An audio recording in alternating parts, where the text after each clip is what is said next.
এ বন্ধু মুসলমান যুবক ভাইরা রে,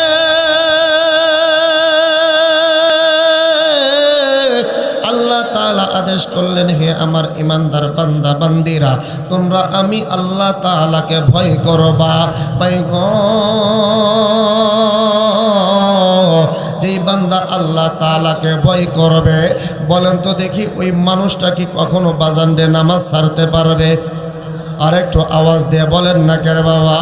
যেই মানুষটার দিলের ভিতরে আমার আল্লাহ তাআলার ভয় থাকবে, ওই মানুষটা কখনো বাজানরে নামাজ ছাড়তে পারবে না। যেই মানুষটার দিলের ভিতরে আমার আল্লাহর ভয় থাকবে, ওই মানুষটা কখনো বাজানরে সুদ আর ঘুষ খাইতে পারবে না। জোরে বলেন কথা ঠিক কিনা? ও যুবক বন্ধু রে,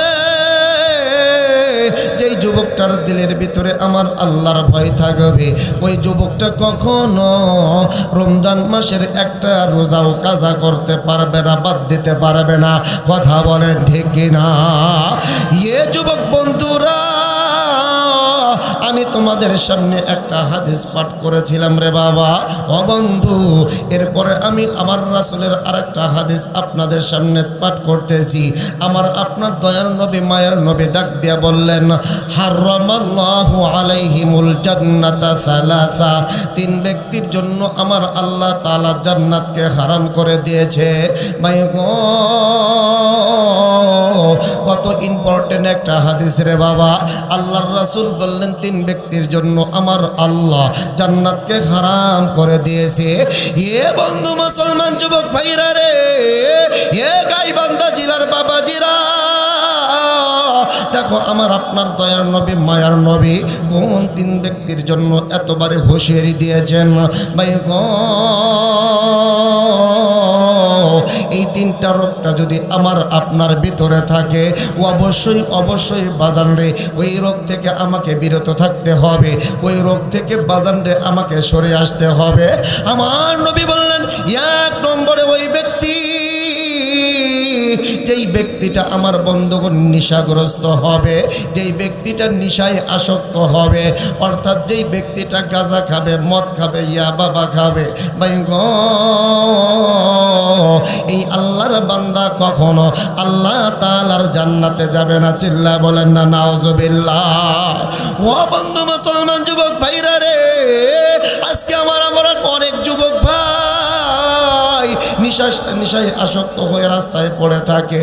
বাবাজি, বিবির সাথে সম্পর্ক নাই, মা বাবার সঙ্গে সম্পর্ক নাই, নিজের আদরের কলেজার টুকরাগুলোকে বাজান রে নেশায় আসক্ত হওয়ার কারণে ভুলে যায়। কথা বলেন ঠিক কিনা? এ বন্ধু, আজকে তোমাদের সামনে বাজান রে এই হাদিসটা আমি রেখে গেলাম। যুবক, যদি তুমি আল্লাহর জান্নাতে যাইতে চাও, অবশ্যই অবশ্যই আজকে তুমি আমার আল্লাহর কাছে তওবা করবা, আমার আল্লাহর কাছে কান্নাকাটি করে ডাক দেয়া বলবা, আল্লাহ অনেক গুনাহ করেছি, অনেক অন্যায় করেছি, আল্লাহ আর আজকের পরে থেকে আর অন্যায় করব না, গুনার কাজ করব না। আল্লাহ, জীবনে যত গুনাহ করেছি গুনাহের জন্য অনুতপ্ত হচ্ছি। এ বন্ধু, এইভাবে যদি আমার আল্লাহর কাছে চোখের পানি ছেড়ে ছেড়ে কান্না করতে পারো, আমার আল্লাহ পাক রব্বুল আলামিন অবশ্যই অবশ্যই তোমারে আমারে মাফ করে দিবে। জোরে বলেন না সুবহানাল্লাহ। ও বন্ধু মুসলমান যুবক ভাইরা রে, আমার কথা নয়, আমার আপনার দয়ার নবী মায়ার নবী বলেন, আমার আল্লাহ তাআলা তওবাকারী বান্দাকে কেমন ভালোবাসে। বাবাজি, যেহেতু সামনে মাহে রমজান মাস আগমন করতেছে, আমার আপনার অনেক যুবক ভাই আছে, এই রমজান মাস পাওয়ার পরেও বাজান রে নিজেদেরকে সংশোধন করতে পারে না, নিজেদের গুনাহকে মাফ করাইতে পারে না। এর যুবক, এই রমজান মাস পাওয়ার পরেও যেই আল্লাহর বান্দা নিজেকে সংশোধন করতে পারলো না, গুনাহ মাফ করাইতে পারলো না, আমার বন্ধুগণ ওই বান্দা যেন ধ্বংস হয়ে যায়। এই কথাটা আমার আল্লাহ তাআলা বলেছেন, আমার রাসূল বলেছেন, আমিন। এই জন্য যুবকরে, রমজান মাস আমার আল্লাহ তাআলা দান করতেছে, রমজান মাস আসা আসার উপলক্ষে তুমি আজকের থেকেই আমার আল্লাহর কাছে তওবা করো, আমার আল্লাহর কাছে কান্নাকাটি করো, আমার আল্লাহর কাছে গুনাহ থেকে পরিত্রাণ চাও, মাফ চাও। অবশ্যই আমার আল্লাহ তাআলা তোমাকে আমাকে মাফ করবে। দেখো আমার আল্লাহ তওবাকারী বান্দাকে কেমন মোহাব্বত করে, ভালোবাসে। ভাই গো, কোনো দিকে নজর নাই রে বাবা, দিলের কান লাগায়া কথাগুলো শুনবা। আমার নবীজি বললেন, আত্তাইবু মিনাজ যামবি কামান লা যামবা লাহু। ও বন্ধু মুসলমান যুবক ভাইরা রে, তওবাকারী বান্দা যখন আল্লাহ তাআলার কাছে তওবা করে, গুনাহগার বান্দা যখন গুনাহ থেকে আমার আল্লাহর কাছে তওবা করে, ভাই গো, ওই বান্দাটা এমন নিষ্পাপ হয়ে যায়, এমন মাসুম হয়ে যায়। আমার নবীজি বলেন, যখন মায়ের গর্ভ থেকে একটা সন্তান দুনিয়ার জমিনে ভূমিষ্ঠ হয়, ওই সন্তানের শরীরে যেমন কোনো গুনাহ থাকে না, দোষ থাকে না। গুনাহগার বান্দা যখন আল্লাহর কাছে খাটি দিলে তওবা করে, আমার আল্লাহ তাআলা ওই গুনাহগার বান্দাকেও নিষ্পাপ মাসুম বানায়া দেয়। জোরে জোরে বলেন না সুবহানাল্লাহ। এ বন্ধু মুসলমান যুবক ভাইরা, দেখো আমার আল্লাহ কেমন তওবাকারী বান্দাকে বাজানরে পছন্দ করে। আমার আল্লাহ কেমন করে বাজানরে তওবাকারী বান্দাকে মাফ করে দেয়। ভাই গো, হযরত ওমর রাদিয়াল্লাহু তাআলা আনহু একদিন ফজর নামাজ পড়িয়া হাঁটি হাঁটি পা পা করিয়া আমার নবীজির দরবারে যাইতেছিল। এমন সময় হযরত তাকাইয়া দেখে রাস্তার ধারে একটা যুবক। আমার বন্ধুগণ, চোখের পানি সারিয়া বাজানটা হাউমাউ করে কান্না করতেছে। ভাই গো, ওই যুবকটার কান্নার ভঙ্গিমা এমন ছিল রে বাবা, যেই যুবকটার কান্না দেখিয়া হযরত ওমর রাদিয়াল্লাহু তাআলা আনহু নিজেকে কন্ট্রোল করতে পারে নাই। বাজান রে, ওমরের চোখ দিয়া জার জার করে পানি পড়তেছে। জোরে বলেন না আল্লাহু আকবার। এ বন্ধু মুসলমান যুবক ভাইরা, যেই ওমর সম্পর্কে আমার আল্লাহর রাসূল বলেছেন, ওয়া আশাদুহুম ফি আমরিল্লাহিল ওমর। ওমরের হৃদয়টা বড় পাষাণ।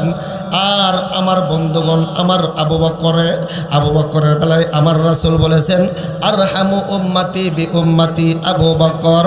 আমার উম্মতের মধ্যে সবচাইতে নরম দিলের মানুষ হলো আবু বকর। জোরে বলেন না সুবহানাল্লাহ। যেই ওমর সম্পর্কে আমার নবী বললেন, ওমরের হৃদয়টা বড় শক্ত, ওমরের হৃদয়টা বড় কঠিন। কিন্তু বাবার বাজান রে, যেই ওমর একজন সাহাবী, একজন যুবকের কান্না দেখে কান্না করেছে, তাহলে চিন্তা করেন ওই যুবকটা কেমন ভঙ্গিমায় কান্না করতেছিল।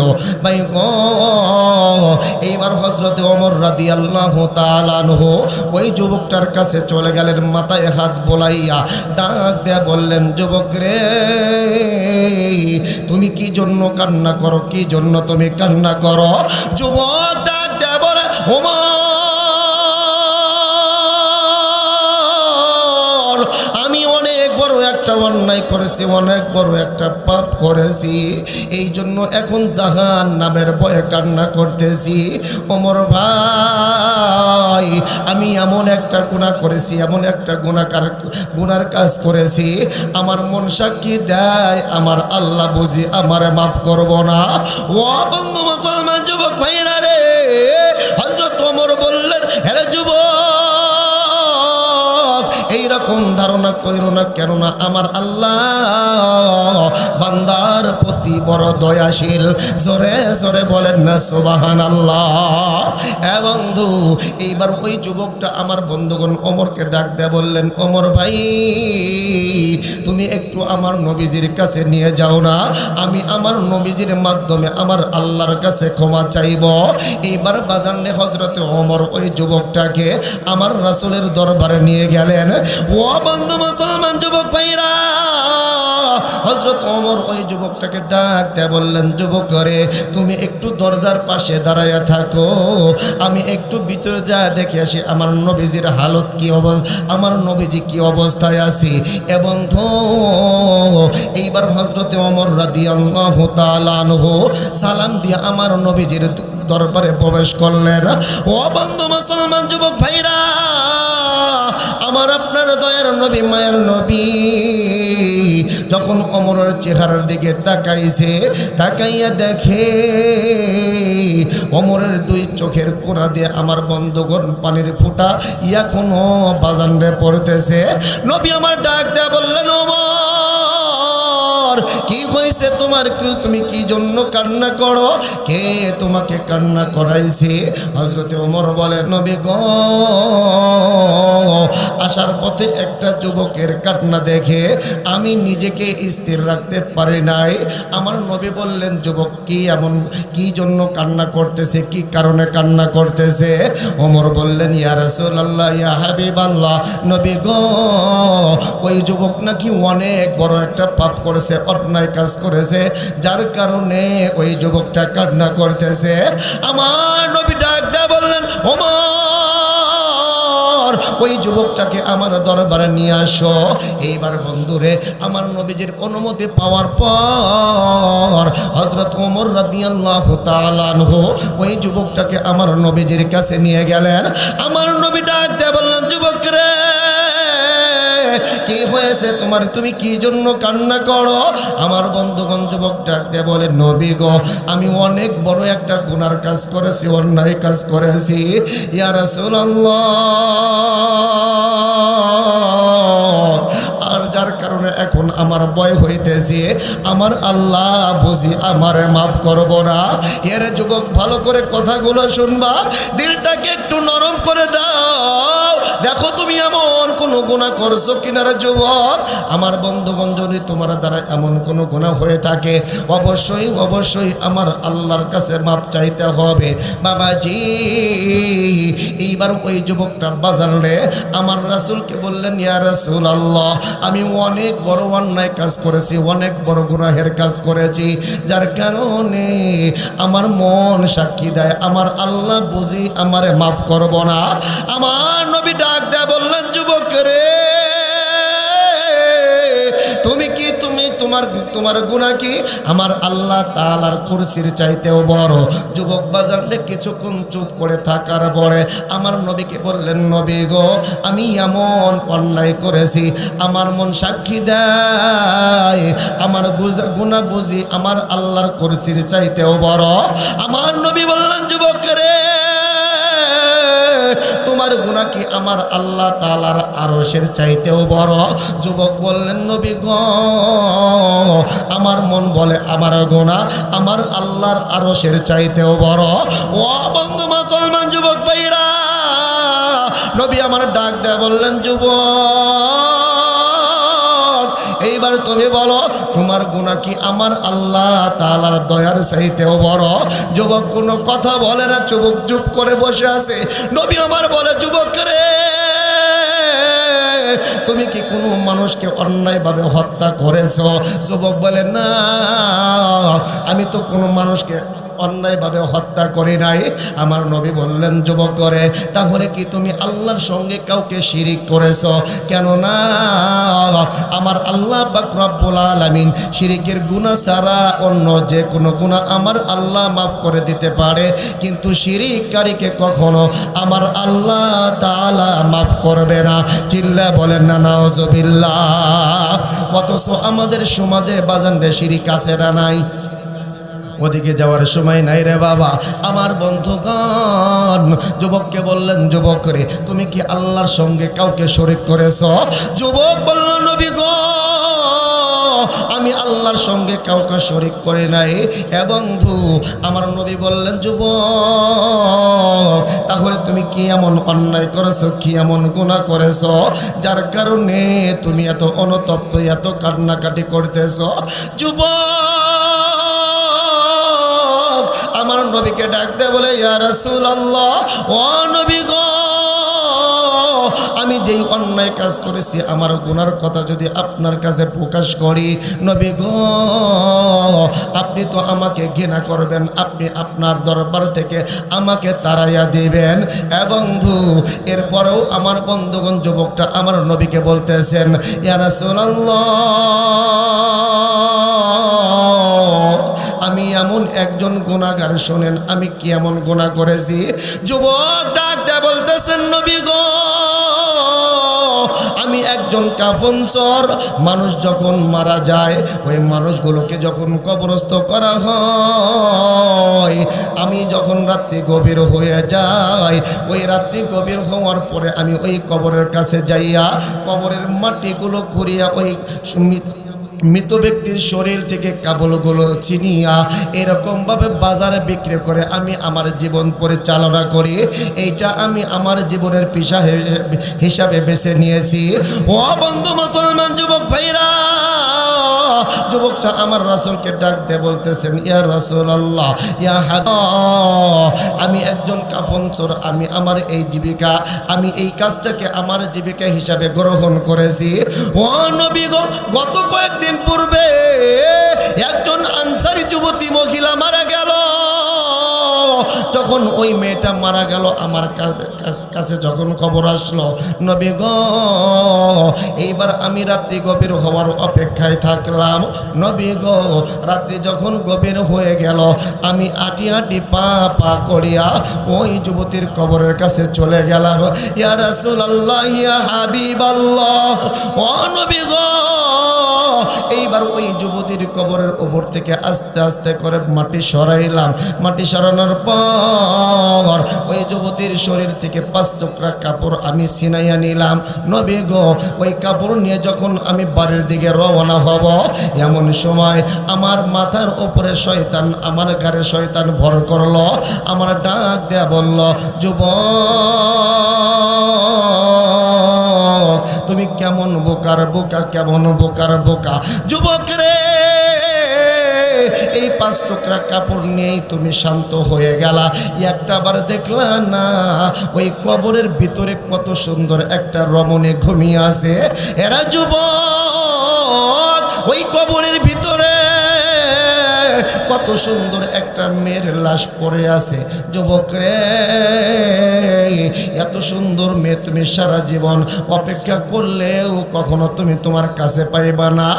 যুবক আজকে তুমি যদি ইচ্ছা করো, তুমি যদি তোমার মনের কামনা বাসনা পূরণ করতে চাও, কেউ তোমাকে বাধা দেবে না, কেউ তোমাকে দেখবে না, আর ওই মেয়েটাও তোমাকে বাধা দিতে পারবে না। চিল্লায় বলেন না নাউজুবিল্লাহ। ও নবী গো আমাকে যখন শয়তান ওয়াসওয়াসা দিল, আমি শয়তানের কাছে হার মেনে গেলাম। ইয়া রাসূলুল্লাহ ইয়া হাবিবাল্লাহ এইবার আমি সত্যি সত্যি ওই কবরের ভিতরে টর্চ লাইট মারলাম। নবী গো টর্চ লাইট মারার পর আমি তাকাইয়া দেখি সত্যি সন্ধি ওই কবরের ভিতরে অপরূপ সুন্দর একটি মেয়ে পড়ে আছে। নবী গো আমি আমার নফসের কাছে হার মেনে গেলাম, শয়তানের কাছে হার মেনে গেলাম। ইয়া রাসূলুল্লাহ ইয়া হাবিবাল্লাহ ও নবী গো এইবার আমি কবরের ভিতরে নেমে পড়লাম। ওই মৃত যুবতীর লাশের সঙ্গে আমি জিনায় লিপ্ত হয়ে গেলাম। জোরে জোরে বলেন না নাউজুবিল্লাহ। এ বন্ধু মুসলমান যুবক ভাইরা, এই কথা আমার রাসূলকে যুবক বলতেছে। আমার রাসূল এই কথা যখন শুনছে আমার রাসূলের চেহারাটা লাল হয়ে গেছে। এইবার যুবক আমার নবীকে বলে, ইয়া রাসূলুল্লাহ আমি এবার যখন আমার মনের তৃপ্তি গ্রহণ করলাম, আমি যখন আমার মনের চাহিদা পূরণ করে কবরের ভিতর থেকে উঠে আসলাম, আমি যখন বাড়ির দিকে রওনা হব, এমন সময় পিছন থেকে একটা আওয়াজ আমার কানে ভেসে আসলো। ওই যুবতী মেয়েটা আমাকে ডাক দিয়ে বলতেছে, যুবক রে এইটা তুমি কি কাজ করলা?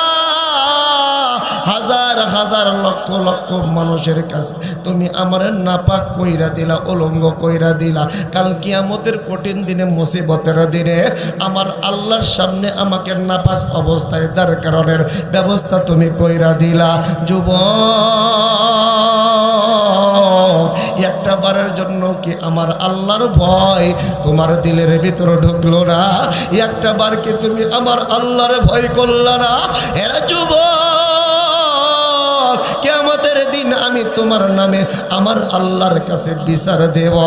এ বন্ধু মুসলমান যুবক ভাইরা, এই কথাটা যখন যুবক শুনেছে, ওই যুবক আমার রাসূলকে বলে, ইয়া রাসূলুল্লাহ, ইয়া হাবিবাল্লাহ, এই কথাটা শোনার সঙ্গে সঙ্গে আমার ভিতরে ভয় ঢুকে গেল।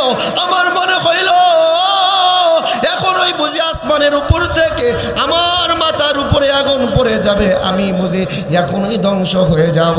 ইয়া রাসূলুল্লাহ, ইয়া হাবিবাল্লাহ, নবী গো, এই জন্য আমি ওই কাপড়ের টুকরাটা, ওই 5 টুকরা কাপড় আমি ওই কবরের ভিতরে রেখে আমি এমনভাবে সামনের দিকে দৌড়াইছি। ও নবী গো, আজ 3 দিন হয়ে গেল আমি বাড়িতে যাই না, আমি খানা পিনায় মুখ লাগাইতে পারি না। শুধু আমার আল্লাহর ভয় আমার দিলের ভিতরে ঢুকে গেছে। আমার মন বলে আমার আল্লাহ বুঝি আমারে মাফ করবো না। ও নবী গো, এইবার আপনি বলেন আমি যেই জঘন্যতম পাপ করেছি, অপরাধ করেছি, আমার আল্লাহ তাআলা কি আমারে মাফ করবো নাকি?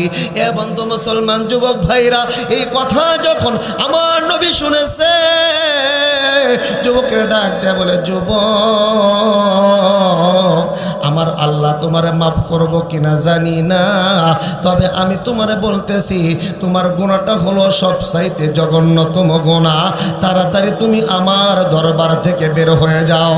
চিল্লায় বলেন না নাউজুবিল্লাহ। ও বন্ধু মুসলমান যুবক ভাইরা, এই কথা যখন আমার নবী বলা দিচ্ছে, যুবকটা আমার বন্ধুগণ একটা সেকেন্ড আমার নবীজির দরবারে দেরি করে নাই। ওই যুবক আল্লাহু আকবার, আল্লাহু আকবার বলিয়া একটা দৌড় মেরে বাজানরে পাহাড়ের চূড়ায় উঠে গেছে।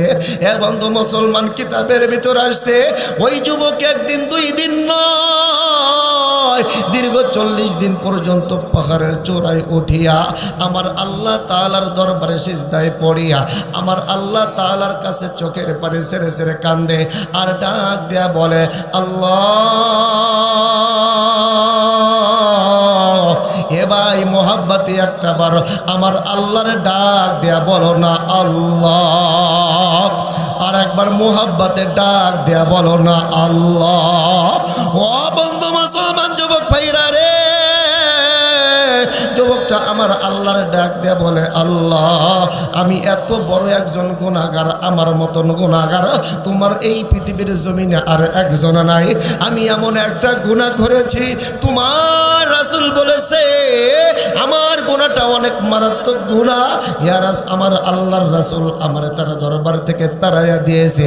আল্লাহ, এখন তো তোমার দরবার ছাড়া আমার কোনো যাওয়ার আর জায়গা নাই। আল্লাহ, আমি এত বড় গুনাহ করেছি, এত বড় অন্যায় করেছি, আল্লাহ তুমি যদি আমারে মাফ না করে দাও, আমার তো জাহান্নাম ছাড়া কোনো উপায় নাই, জাহান্নাম ছাড়া কোনো উপায় নাই। আল্লাহ, আমি তো ওই জাহান্নামের আগুন সহ্য করতে পারবো না। ও আল্লাহ, দয়া করে মায়া করে আল্লাহ তুমি আমারে মাফ করে দাও। এ বন্ধু মুসলমান কিতাবের ভিতর আসছি, ওই যুবক একদিন 2 দিন নয়, দীর্ঘ 40 দিন পর্যন্ত বাজানরে কান্না করতে করতে একটা সময় ওই যুবকের চোখের পানি যখন শেষ হয়ে গেল, এখন যুবকের চোখ দিয়ে আমার বন্ধুগণ রক্ত বের হয়। এ বন্ধু মুসলমান, দীর্ঘ 40 দিন পর ওই যুবকটা আসমানের দিকে তাকাইয়া আমার আল্লাহর ডাক দেয়া বলে, আল্লাহ, তুমি আমারে মাফ করছো কিনারা জানেন আল্লাহ। আল্লাহ, তুমি যদি আমারে মাফ কইরা থাকো, তাহলে অবশ্যই অবশ্যই তুমি আমার প্যারা হাবিবের কাছে এই খবরটা জানাইয়া দাও, তার সমস্ত সাথীদেরকে জানাইয়া দাও।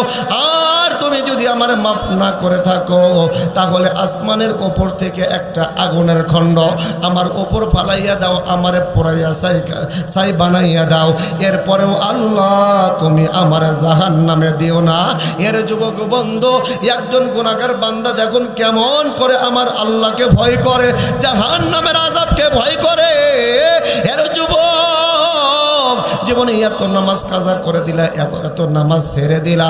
ও যুবক, জীবনে এত আল্লাহর সঙ্গে নাফরমানি করলা, ইয়ার পরেও তুমি একটা বারের জন্য আমার আল্লাহর কাছে তওবা করো না, কান্নাকাটি করো না। যুবক, আমার আল্লাহ পাক রব্বুল আলামিন বলেন, ওয়ালিমান খাফা মাকামা রাব্বিহি জান্নাতান। আল্লাহু আকবার। আল্লাহ তাআলা ডাক দেয়া বলে, যে বান্দা আমি আল্লাহ তাআলাকে ভয় করিয়া গুনার কাজ ছেড়ে দেবে, আমি আল্লাহ তাআলাকে ভয় করিয়া বাজারে নামাজ পড়া ধরবে, যে বান্দা আমি আল্লাহ তাআলাকে ভয় করিয়া সুদ খাওয়া ছেড়ে দেবে, ঘুষ খাওয়া ছেড়ে দিবে, আমি আল্লাহ ওই বান্দাকে একটা জান্নাত নয়, আমি আল্লাহ ওই বান্দা বান্দিকে দুইটা জান্নাত দিয়ে ধন্য করে দেব।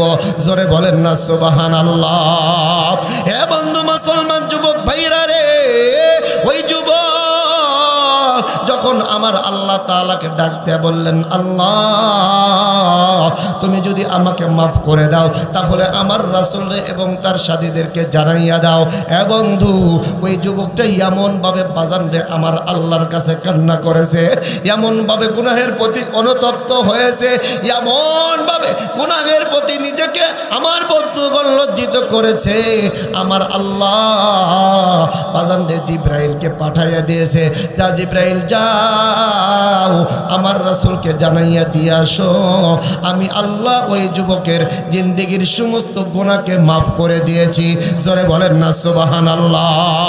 ও বন্ধু মুসলমান যুবক ভাইরা, আমার আপনার দয়ার নবী মায়ার নবী বসে আছে, জিব্রাইল আলাইহিস সালাতু ওয়াস সালাম আগমন করলেন, আমার নবীকে ডাক, আমার নবীকে সালাম দিয়ে বললেন, ইয়া রাসূলুল্লাহ, আল্লাহ তাআলা আমাকে আপনার কাছে পাঠাইছে একটা কথা জিজ্ঞাসা করার জন্য। নবী বললেন, কি এমন কথা? এইবারে জিব্রাইল বললেন, নবী গো, ওই যে দীর্ঘ 40 দিন পূর্বে একটা যুবক আপনার কাছে এসেছিল, আপনাকে তার সম্বন্ধে কিছু জানেন নাকি? কি অবস্থায় আছে ওই যুবক, কি অবস্থায় কোথায় আছে? আমার নবী বললেন, না না না, ওই যুবকটা কি অবস্থায় আছে, কোথায় আছে আমি জানি না। এবং এইবারে জিব্রাইল আলাইহিস সালাতু ওয়াস সালাম বললেন, নবী গো, ওই যুবকটা যখন আপনার কাছে তার গুনার কথাকে পেশ করলো, আপনি তাকে তাড়াইয়া দিলেন।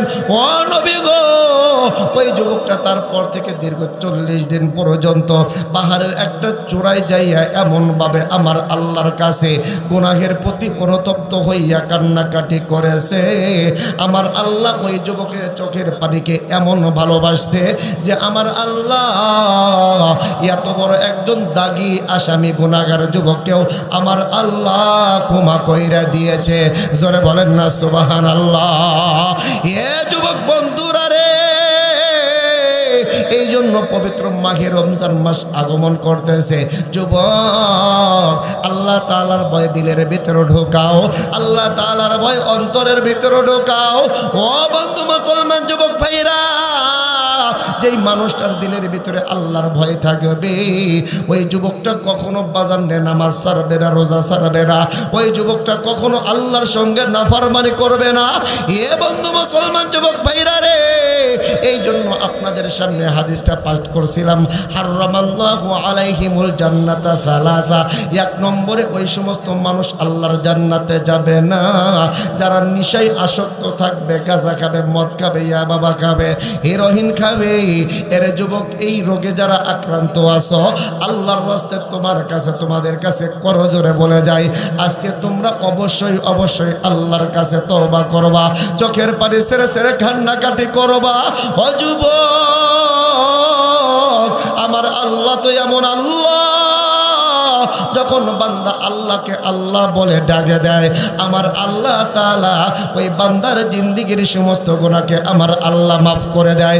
জোরে বলেন না সুবহানাল্লাহ। এ বন্ধু মুসলমান, 2 নম্বর আমার রাসূল বললেন, ওই সমস্ত সন্তান যারা পিতা মাতার অবাধ্য, মা বাবার কথা শোনে না, মা বাবার খেদমত করে না। ভাই গো, আজকে আমাদের নিত্যদিনের একটা ব্যাপার হয়ে গেছে, যেই জনম দুঃখিনী মা সকালবেলায় ছোটবেলায় আমাদেরকে অনেক কষ্ট করে লালন পালন করেছে বাবাজি। অনেকের মা বাজানরে আমাদেরকে এত কষ্ট করে বড় করেছে, মা বাজানরে নিজে না খাইয়া আমাদেরকে খাওয়াইছে, বাবা নিজে না খাইয়া আমাদেরকে খাওয়াইছে। ও যুবক, আজকে ওই মা বাবা বৃদ্ধ হয়ে গেছে, মা বৃদ্ধ হয়ে গেছে, বাবা বৃদ্ধ হয়ে গেছে, মা বাবার চামড়াগুলো হাড্ডির সঙ্গে লেগে গেছে। যুবক, আজকে তুমি বড় হয়েছো, চাকরি হয়েছে, বাড়ি গাড়ির মালিক হয়ে গেছো, আজকে ওই মা বাবার খেদমত করতে তোমার ভালো লাগে না। এ যুবক, ভালো করে শুনে নাও, আমার কথা নয়, আল্লাহর রাসূল বললেন তুমি যদি তোমার মা বাবার অবাধ্য হও, আল্লাহর রাসূল বলেছেন তোমার জন্য আমার আল্লাহ জান্নাতকে হারাম করে দিয়েছে। চিল্লায় বলেন না নাউজুবিল্লাহ। এ বন্ধু মুসলমান যুবক ভাইরা রে, অনেক লম্বা চড়া আলোচনা হয়ে যাবে, রাত্রি গভীর হয়ে গেছে রে বাবা। আমার রাসূল বলেছেন হুমা জান্নাতুকা ওয়া নারুকা, মা বাবাই তোমার জন্য জান্নাত, মা বাবাই তোমার জন্য জাহান্নাম। এ বন্ধু, কোন মা বাবা সন্তানের জন্য জান্নাত হয় রে বাবা? যেই সন্তান মা বাবার খেদমত করে, মা বাবার সেবা যত্ন করে। ও বন্ধু রে, মা বাবার যা যা প্রয়োজন সাধ্য অনুযায়ী মা বাবাকে দিয়ে যায়। এ বন্ধু, ওই সন্তানের জন্য মা বাবা জান্নাতের কারণ হয়ে যায়। চিল্লায় বলেন না সুবহানাল্লাহ। যুবক, আজকে আমরা মা বাবার সঙ্গে এমনভাবে কথা বলি, এমনভাবে চোখ রাঙায়া কথা বলি বাইরে, এমনভাবে কথা বলে আমার বন্ধুগণ, মা বাবা আমাদের দেখলে ভয় পায়, মা বাবা আমার সঙ্গে কথা বলতে লজ্জা পায়। অথচ আমার আল্লাহ কোরআনের ভিতরে ঘোষণা করে দিলেন ওয়াকুল লাহুমা কাওলান কারীমা। বান্দা, যখন তুমি তোমার মা বাবার সঙ্গে কথা বলবা, মা বাবার সঙ্গে যখন তুমি কথা বলবা, তোমার মা বাবার সঙ্গে মজা করে মিষ্টি মিষ্টি সুরে, নরম নরম সুরে কথা বলবা। জোরে বলেন না সুবহানাল্লাহ। মা বাবার সঙ্গে যখন কথা বলবো, মিষ্টি মিষ্টি ভাবে কথা বলতে হবে, নরম নরম ভাষায় কথা বলতে হবে। হেডাম নিয়ে কথা বলা যাবে যদি বলেছেন তাহলে কিন্তু বাজানটা ধ্বংস হয়ে যাবে, দুনিয়া আখিরাত বরবাদ হয়ে যাবে। ভাই গো, আল্লাহর একজন বান্দা, একটা কৃষক পরিবারের বাবা, আমার বন্ধুগণ, তাদের একমাত্র কলিজার টুকরা, অনেক কষ্ট করে মানুষের বাড়ি কাজ করে, কৃষি খামার করে, সন্তানটাকে আমার বন্ধুগণ বড় ইঞ্জিনিয়ার বানাইছে। ভাই গো, এইবার ওই ইঞ্জিনিয়ারটা বাজানলে তার সুন্দর একটা চাকরির ব্যবস্থা হয়ে গেল। ও বন্ধু মুসলমান যুবক ভাইরা, গভীর মনোযোগ দিয়ে কথাগুলো শুনবে রে বন্ধু। দেখো, তোমার জীবনের মোড়টা পাল্টে যাবে, মা বাবার প্রতি তোমার দরদ বেড়ে যাবে। বাবাজি, এইবার ওই যুবকটা যেই অফিসারের আন্ডারে কাজ করে, ওই অফিসার আমার বন্ধুগণ যুবকটার প্রতি মায়া জমে গেল। ওই যুবকটার কাজের দক্ষতা দেখে আমার বন্ধুগণ তিনি চিন্তা করলেন, আমার তো একটা বিবাহের উপযুক্ত মেয়ে আছে, আমি এই যুবকের সঙ্গে, অফিসারের সঙ্গে, ইঞ্জিনিয়ারের সঙ্গে আমি আমার মেয়েটারে বিবাহ দেব। আমার বন্ধুগণ লোক মারুফাতে একটা প্রস্তাব পাঠাইল। যুবক আমার বন্ধুগণ ডাক দেয়া বলল, যেহেতু আমার গ্রামে এখনো মা বাবা বেঁচে আছে, আমার মুরব্বী আছে, আমার মুরব্বীরা যদি আমার অনুমতি দেয় তাহলে আমার বিবাহ করতে কোনো সমস্যা নাই, আপত্তি নাই। ও বন্ধু মুসলমান যুবক ভাইরা রে, এর যুবক, মা বাবা দেখো সন্তানকে কত মহাব্বত করে, কত ভালোবাসে। হে বন্ধু, এইবার ওই যুবক যখন তার মা বাবাকে এই প্রস্তাবটা দিয়ে দিল, মা বাবা বলল, বেটা তুমি তো একজন বড় ইঞ্জিনিয়ার হয়েছো, তুমি তো অনেক কিছুই বুঝো। ও বেটা, আমরা তো একজন কৃষক মানুষ, মূর্খ মানুষ। ও বেটা, তুমি যদি মনে করো এই মেয়েটা তোমার জন্য উপযুক্ত, তাহলে তুমি বিয়ে করো, আমাদের কোনো আপত্তি নাই। আমার বন্ধুগণ অনেক লম্বা চড়া আলোচনা। যুবক ওই মেয়েটাকে আমার বন্ধুগণ বিবাহ করলো। এ বন্ধু মুসলমান যুবক ভাইয়েরা, ইঞ্জিনিয়ার প্রথমে তার বিবিটাকে মা বাবার সঙ্গে গ্রামের বাড়িতে রেখে গেল। 2-3 মাস ভালোভাবেই চললো, কিন্তু বন্ধুরে দেখবেন আমাদের বাড়ির আশেপাশে কিছু কুটনি মার্কা মহিলারা আছে যারা আমার বন্ধুগণ অন্যের ভালো দেখতে পারে না। কথা বলার আছে না নাই? আছে না নাই? আমার বন্ধুগণ অন্য একজন ভালোভাবে চলবে, তাদের সংসার ভালোভাবে চলবে, শ্বশুর শাশুড়ি বউকে নিয়ে আরাম আয়েশে থাকবে, আমার বন্ধুগণ সহ্য করতে পারে না। এইবার ওই নতুন বউটাকে, ইঞ্জিনিয়ারের বিবিকে আমার বন্ধুগণ কান পড়া শুরু করে দিল। আরে তোমার স্বামী একজন ইঞ্জিনিয়ার, অনেক টাকা পয়সা কামাই করে, তুমি কেন গ্রামের ভিতরে থাকবা? আরে তোমার তো ফ্ল্যাটের ভিতরে থাকার কথা। এ বন্ধু, এইভাবে যখন কান পড়া দেওয়া শুরু করে দিল, এইবার ওই ইঞ্জিনিয়ার যখন এখন বাড়িতে আসে, এখন আর স্বামীর সঙ্গে ভালোভাবে কথা বলে না। কথায় কথায় বাবার বন্ধুগণ তার মা বাবার জন্য স্বামী আমার বন্ধুগণ শ্বশুর শাশুড়ির নামে তার স্বামীর কাছে আমার বন্ধুগণ বানাইয়া বানাইয়া কথা বলে। বাবাজি, একটা পর্যায়ে তার বিবি ডাক দেয়া বলল, স্বামী গো, তুমি যদি আমার তোমার গ্রামের বাড়িতে রাখো তাহলে আমি তোমার সঙ্গে সংসার করব না, ঘর করব না। অফিসার মানুষ, আমার বন্ধুগণ দিলের ভিতরে ভয় ঢুকে গেল, আমার বউ যদি চলে যায় তাহলে এলাকার মানুষ কি বলবে, আমার আশেপাশের বন্ধুরা আমারে কি বলবে। এই জন্য বাজান রে, ওই ইঞ্জিনিয়ার তার বিবিকে আমার বন্ধুগণ মাকে বাবাকে ডাক দেয়, বলল, বাবা আর কতদিন এইভাবে আমার চলবে? অফিসে যাইতে কষ্ট হয়, খানা পাকাইতে কষ্ট হয়। ও মা, তোমরা যদি আমার অনুমতি দাও তাহলে আমি তোমার বেটার বউকে নিয়ে আমি ঢাকায় চলে যাব, আমি ফ্ল্যাটে উঠব। হ্যাঁ বন্ধু, প্রত্যেকটা মা বাবা সন্তানের মঙ্গল চায়। কথা বলেন ঠিক কিনা? প্রত্যেকটা মা বাবা তার সন্তানের ভালো চায়। মা বাবা বুঝতে পারছে কোথায় সমস্যা হয়ে গেছে, এই জন্য মা ডাক দেয়া বলে, বেটা রে, তুমি তোমার বিবির নিয়ে ফ্ল্যাটে ওঠো, আমাদের কোনো সমস্যা নাই। তবে বেটা, একটা কথা ভালো করে মনে রাখো, তুমি কিন্তু একমাত্র আমাদের সন্তান, তুমি ছাড়া কিন্তু আমাদের আর কোনো সন্তান নাই। হ্যাঁ বেটা, আমরা তো বয়স্ক হয়ে গেছি, বৃদ্ধ হয়ে গেছি, আমাদেরকে কিন্তু তুমি ভুলে যাও না। এবং তো মুসলমান সন্তান তাদেরকে প্রতিশ্রুতি দিয়া এইবার বিবিকে নিয়ে আমার বন্ধুগণ ফ্ল্যাটে উঠলো। ওই যে বিবির কাছ থেকে মাঝে মাঝে মা বাবাকে দেখার জন্য 1 ঘন্টা 2 ঘন্টা সময় নিয়ে আমার বন্ধুগণ বাড়িতে আসে। অনেক সময় কথা বলতে বলতে একটু দেরি হয়ে যায়। আবার যখন স্বামী বাড়িতে যায়, অফিস আমার বন্ধুগণ ইঞ্জিনিয়ার বাড়িতে যায়, তার বিবি ডাক দেয়া বলে, স্বামী গো, তুমি আমাদেরকে একটু ভালোবাসো না? একটু আমাদের প্রতি তোমার কোনো নলেজ নাই কেন? না, তোমার মা বাবার কাছে গেলে আমাদের কথা একটু তোমার স্মরণ থাকে না। এইরকম ডাইনি মার্কা ভালোবাসার বউ আছে না নাই? মা বাবার সঙ্গে একটু সময় দেবে সন্তান, মা বাবার সঙ্গে আলাপ করবে, ভালোবাসার কথা বলবে, মুহাব্বতের সুরে কথা বলবে। ওদিকে বউ বলে, তুমি আমাকে একটু ভালোবাসো না, একটু দেখতেও পারো না, তুমি শুধু তোমার মা বাবাকে নিয়েই গবেষণা করো। এইরকম বউ যাদের আছে, বুঝতে হবে এটা ভালোবাসা নয়, এটা হলো ক্ষতির কারণ। কথা বলেন ঠিক কিনা? আরে মা বাবাকে সময় দিবা, মা বাবার সঙ্গে মিষ্টি মিষ্টি কথা বলবা।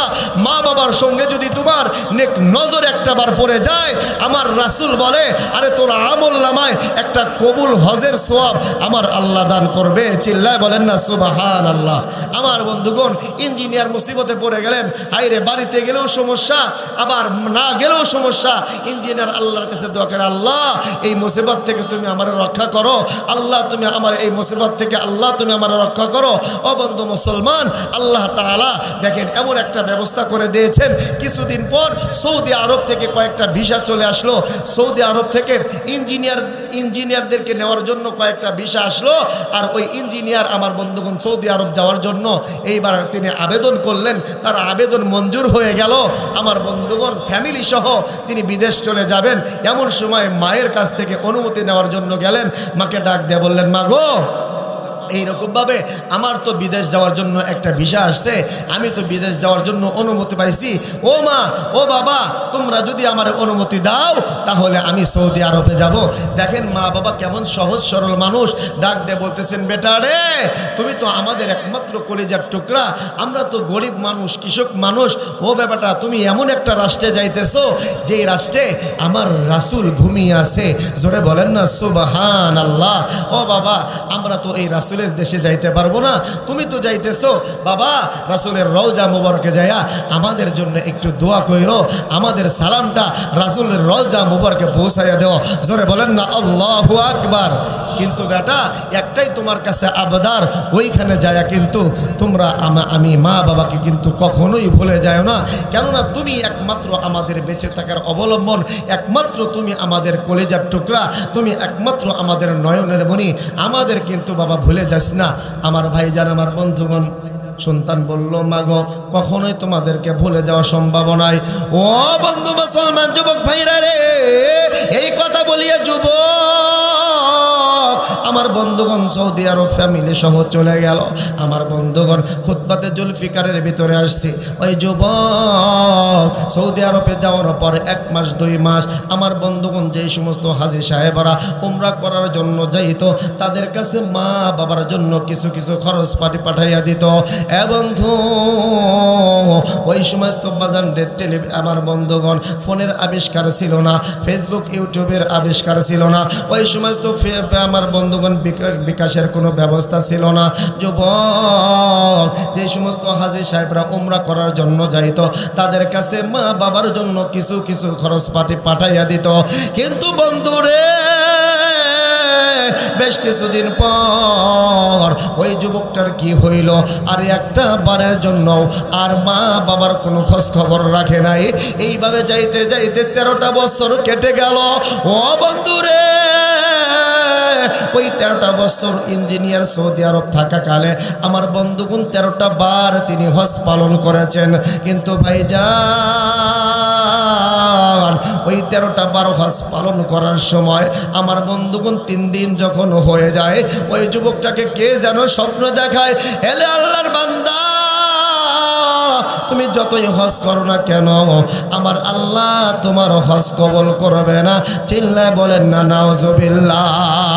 এ বন্ধু, এই একদিন এই যুবকটা বাজান রে কাবা শরীফের সামনে দাঁড়াইয়া চোখের পানি ছেড়ে ছেড়ে হাউমাউ করে কান্না করতেছে, আমার আল্লাহকে ডাক দেয়া বলতেছে, আল্লাহ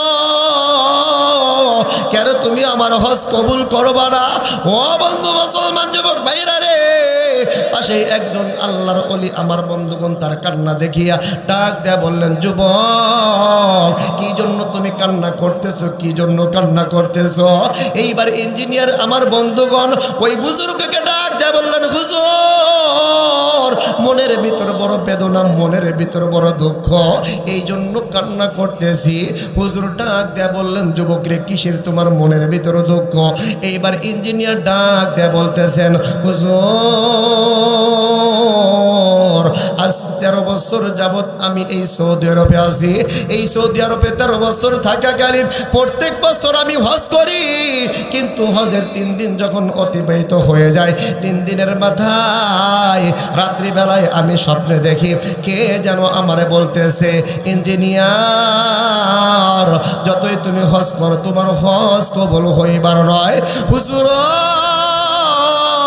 কি জন্য আমি এমন স্বপ্ন দেখি আমি কিছুই বুঝতে পারি না, কি জন্য আমার হজ কবুল হয় না আমি কিছুই বুঝতে পারি না। হুজুর আমার বন্ধুগণ তার কিছু আলামত বুঝতে পারে ওই ইঞ্জিনিয়ারকে ডাক দেয়া বললেন, বেটারে এইবার তুমি জলদি বলো তোমার বাড়িতে কে কে বেঁচে আছে? যুবক ইঞ্জিনিয়ার ডাক দেয়া বলে, হুজুর আমার দেশে আমার মা বাবা বেঁচে আছে। হুজুর বললেন, বেটারে তোমার মা বাবার কে দেখভাল করে, তোমার মা বাবাকে দেখার জন্য কে আছে? এইবার যুবকটা আর কথা বলে না। হুজুর বলো, বেটা জলদি করে বলো কে তোমার মা বাবার দেখভাল করে? এর যুবক ভাইরা তোমরা গাইবান্ধা থেকে অনেক ভাই আমাদের গাজীপুরে যাও চাকরি করার জন্য, অনেক যুবক ভাই মা বাবার সঙ্গে রাগ করে যায় আর যোগাযোগ করে না, মা বাবার সঙ্গে বেজার হয়ে মনটা বেজার করে চলে যায়। যুবক এইভাবে যদি মা বাবার সঙ্গে রাগারাগি করিয়া এইভাবে যদি তুমি দুনিয়া থেকে বিদায় নিয়ে চলে যাও, মায়ের মনে আঘাত দিয়ে তুমি যদি চলে যাও, যুবক রে কেমনে তুমি আমার আল্লাহর সামনে মুখ দেখাইবা, কেমনে তুমি দাঁড়াইবা? যুবক এইবার যখন ইঞ্জিনিয়ারকে প্রশ্ন করছে, ইঞ্জিনিয়ার রে, কে আছে তোমার মা বাবাকে দেখভাল করার জন্য? ইঞ্জিনিয়ার বলে, হুজুর আমার দেশে আমার মা বাবাকে দেখার মতন আর আমি ছাড়া আর কেউ নাই, একমাত্র আমি আমার মা বাবার সন্তান। আমার বন্ধুগণ ইঞ্জিনিয়ারকে বলল, বেটা রে, মা বাবা কোথায় আছে, কি অবস্থায় আছে, মা বাবা বেঁচে আছে কিনা মরে গেছে, মা বাবা খাইলো কিনা, কি খাইছে না খাইছে তুমি খবর রাখলা না? তুমি এই জায়গায় 13 বার হজ করতেছো। এরা যুবক, তুমি যদি আল্লাহর নাফরমানি থেকে এখনই মাপ পাইতে চাও, তাড়াতাড়ি তুমি এই সৌদি আরব থেকে তাড়াতাড়ি বাড়িতে চলে যাও, মায়ের কাছ থেকে মাপ চাও, বাবার কাছ থেকে মাপ চাও। যদি তোমার মা বাবা মাপ করে তবেই আমার আল্লাহ তোমারে মাফ করবে। আল্লাহু আকবার। হে বন্ধু, এইবার যুবকটা আমার বন্ধুগণ বুঝে আসলো। যুবক একটা সেকেন্ড দেরি করলো না রে বাবা, লাকেজটা গুজাইয়া দেশে চলে আসছে, রাস্তা দিয়ে হাঁটতেছে। আমার বন্ধুগণ কিছু দূর যাওয়ার পরে চিন্তা করতেছে, বছর যাবৎ মায়ের সঙ্গে বাবার সঙ্গে কোনো সম্পর্ক নাই, মা বাবার দেখভাল করে না, কেমনে রে এই মা বাবা আমারে কি কোনোদিন মাফ করবে? এই মা বাবাকে আমাকে কখনো মাফ করবে? ও বন্ধু মুসলমান যুবক ভাইরা, এমন সময় 10 বছরের একটা বালকের সঙ্গে সাক্ষাৎ হয়ে গেল। ইঞ্জিনিয়ার ওই বালকটাকে ডাকতে বলল, বেটারে তুমি কি বলতে পারো অমুক এলাকায় অমুক গ্রামে 2 জন ব্যক্তি ছিল, এমন এমন ব্যক্তি ছিল? ও বন্ধু মুসলমান, এই কথা যখন বালককে ইঞ্জিনিয়ার জিজ্ঞাসা করেছে, ওই বালক বিশাল বড় একটা নিঃশ্বাস ছাড়িয়া ডাক দেয়া বলতেছেন, চাচা গো, কি বলবো দুঃখের কথা, ওই বাড়ির যেই ব্যক্তি মুরব্বী ছিলেন, ওই মুরব্বী গত 6 মাস আগে মারা গেছে। আমরা শুনেছি ওই ব্যক্তির অনেক বড় একটা রোগ হয়েছিল, চিকিৎসার অভাবে, টাকার অভাবে মারা গেছে। ও চাচা, আমরা শুনেছি তাদের একটা নিষ্ঠুর পাষাণ একটা ইঞ্জিনিয়ার সন্তান আছে, ওই সন্তানটা সৌদি আরবে থাকে, কিন্তু চাচা গো ওই সন্তানটা মা বাবার একবারের জন্য খোঁজ খবর রাখে না। চাচা গো, আমরা শুনেছি ওই সন্তানের পথের দিকে তাকাইয়া থাকতে থাকতে জনম দুঃখিনী মা চোখের পানি ফালাইতে ফালাইতে এখন অন্ধ হয়ে গেছে। এরে যুবক, কোন মারে তুমি কষ্ট দাও, কোন মারে তুমি কষ্ট দাও রে বাবা। এ বন্ধু, ঢাকার ভিতর থেকে তুমি যখন চলে আসো, মাইরে ফোন লাগাইছো, জনম দক্ষিণী মা তোর জন্য বাজান রে আর রাস্তার ভিতরে দাঁড়াই আছে।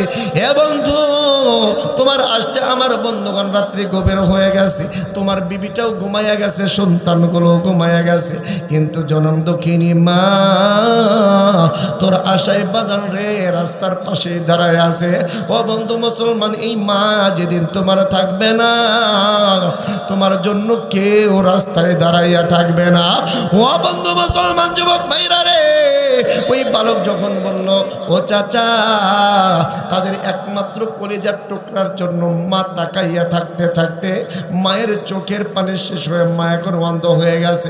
হ্যাঁ বন্ধু, এই কথা যখন শুনলো আমার বন্ধুগণ, ইঞ্জিনিয়ার তো বুঝতে বাকি নাই মা বাবার জন্য কত বড় ক্ষতির কারণ হয়ে গেছে। ও বন্ধু মুসলমান যুবক ভাইরা, ইঞ্জিনিয়ার রাস্তা দিয়ে হাঁটে আর চিন্তা করে, আরে আমার কারণেই তো আমার বাবা মারা গেছে, আমার কারণেই তো আমার মা অন্ধ হয়ে গেছে, আরে আমার আল্লাহ কি আমারে মাফ করবে, আমার মা কি আমারে মাফ করবে? ভাই গো, এইবার ইঞ্জিনিয়ার ভয়ে বলে হাঁটি হাঁটি পা পা করে, যখন নাকি বাজারে ঘরের উঠানের ভেতর পা দিয়েছে, ইঞ্জিনিয়ার তাকাইয়া দেখে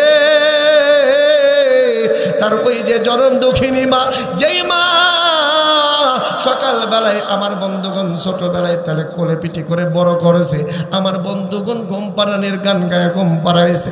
বাইরে অসুখ হইলে মাথায় পানি ডালছে, মাথায় পানি ভর্তি করেছে। আজকে ওই জনম দক্ষিণী মার এ বন্ধু মুসলমান নিস্তেজে দেহটা আমার বন্ধুগণ একটা চোখের উপরে পড়ে আছে, ছোট্ট মানুষের মতন দেখা যায়। যুবক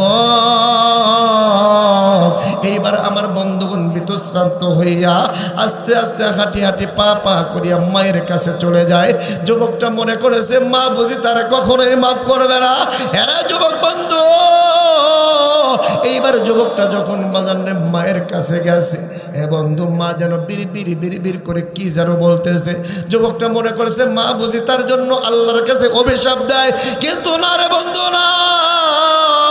এইবার ওই যুবকটা যখন বাজারে তার কানটা মায়ের মুখের কাছে লাগাইছে, মা আমার বন্ধুগণ কি বলে ওই যুবকটা শুনতেছে। মা বলতেছে আল্লাহ আমার কলিজার টুকরা, আমাদের একমাত্র কলেজার সন্তান আল্লাহ আজ 13টা বছর যাবৎ সৌদি আরবে আছে, কোথায় আছে কি অবস্থায় আছে জানি না। আমার সন্তানের বাবাও মারা গেল, আমার স্বামীকে সন্তান দেখতে পারে নাই। আল্লাহ আমি তো এমন বৃদ্ধা হয়ে গেছি, আল্লাহ আমার সন্তান ছাড়া তো আমার আপন বলতে কেউ নাই। আমি যদি আজকে মারা যাই কে আমার কবর নামাবে, কে আমার জন্য দাফন কাফনের ব্যবস্থা করবে।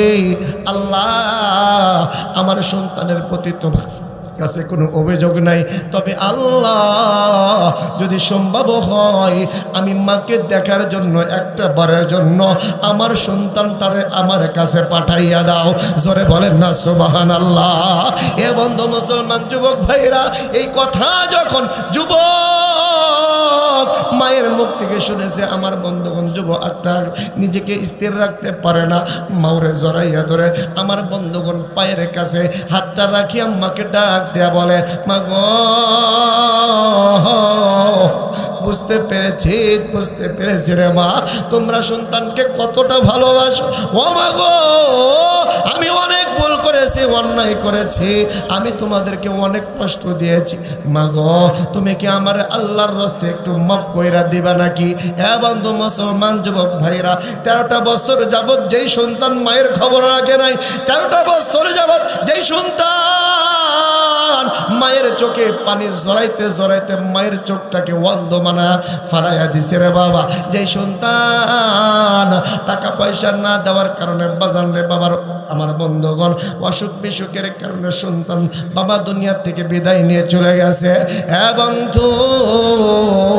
এ বন্ধু মুসলমান ওই সন্তান যখন মায়ের কাছে মাকে মা বলে একবার ডাক দিছে, জনম দুঃখিনী মা ডাক দেয় বলে, বেটা রে